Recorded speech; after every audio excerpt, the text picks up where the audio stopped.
ব্যবহার করে ধরনের অন্যায় সুবিধা নিব না। আপনার ছবি ব্যবহার করে, আপনার পদ পদবি ব্যবহার করে, রাজনৈতিক পরিচয় ব্যবহার করে কোন ধরনের আইন বহির্ভূত কার্যক্রমে জড়িত হব না।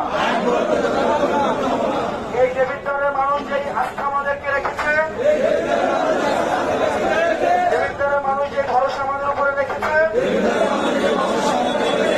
কার্যক্রমের মধ্য দিয়ে দেবিদ্বার গণমানুষের আকাঙ্ক্ষা বাস্তবায়ন করবে ইনশাআল্লাহ।